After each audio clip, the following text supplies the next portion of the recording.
নির্বাচন তারাই বাধাগ্রস্ত করতে চাচ্ছে যারা নির্বাচন হওয়ার পরে চাঁদাবাজি করতে পারবে না, ডিসিএসপি বদলি করতে পারবে না, তারাই নির্বাচন বিলম্ব করার জন্য পায়তারা করছে। কিছুদিন আগে গুলশানে কারা চাঁদাবাজি করতে গিয়ে ধরা পড়েছে 50 লক্ষ টাকা চাঁদাবাজি করতে গিয়ে, এবং সারা বাংলাদেশে কেন্দ্রীয় কমিটির নেতৃবৃন্দ যখন চাঁদাবাজি করে তখন তারা কেন্দ্রীয় কমিটি বিলুপ্ত না করে সারা বাংলাদেশের কমিটি তারা ভেঙে দেয়। এতেই বোঝা যায় তাদের অবস্থান কোন পর্যায়ে গেছে। গোপালগঞ্জের ঘটনায় প্রায় রাষ্ট্রের 10 কোটি টাকা খরচ করতে হয়েছে তাদের পিছনে, তাদেরকে রাষ্ট্রীয় প্রটোকলে তাদেরকে চলতে হয়। আমরা কিন্তু 16-17 বছর ফ্যাসিস্টের বিরুদ্ধে লড়াই করেছি, রাজপথে ছিলাম, একদিনের জন্য মাঠ ছাড়ি নাই। আমাদের বহু নেতা কর্মী গুম করে শিকার হয়েছে, তারপরেও কিন্তু আমরা রাজপথ ছেড়ে যাই নাই। স্বৈরাচার ফ্যাসিস্ট শেখ হাসিনার আমলে নির্যাতন নিপীড়নের কারণে জুলাই আগস্টের যে গণ অভ্যুত্থান, সমস্ত সাধারণ জনগণ রাজপথে নেমে এসেছিল এবং নাহিদ ইসলাম সহ তারা কিন্তু ক্যাম্পাসে ফিরে যাওয়ার জন্য ঘোষণা দিয়েছিল এবং সরকারের সাথে আপোষ করে ফেলেছিল। ডিবির হারুনের বাদের হোটেলে খাবার দাবার করার পরে তখন কিন্তু বাংলাদেশ জাতীয়তাবাদী দলের ভারপ্রাপ্ত চেয়ারম্যান স্যার দেশনায়ক তারেক রহমান যখন ছাত্র প্রতিনিধিরা আপোষ করে ফেলেছিলেন তখন কিন্তু ভারপ্রাপ্ত চেয়ারম্যান স্যার এক দফা ঘোষণা করে,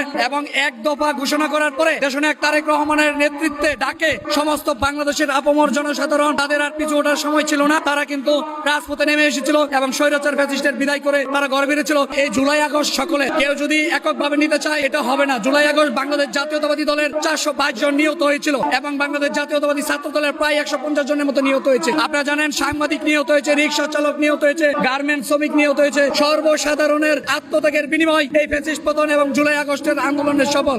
তাই জুলাই আগস্ট সকলের, এককভাবে কেউ নিতে পারবে না। নওশাদ মুস্তাক মোল্লা, সভাপতি পদপ্রার্থী, গাজীপুর জেলা ছাত্র।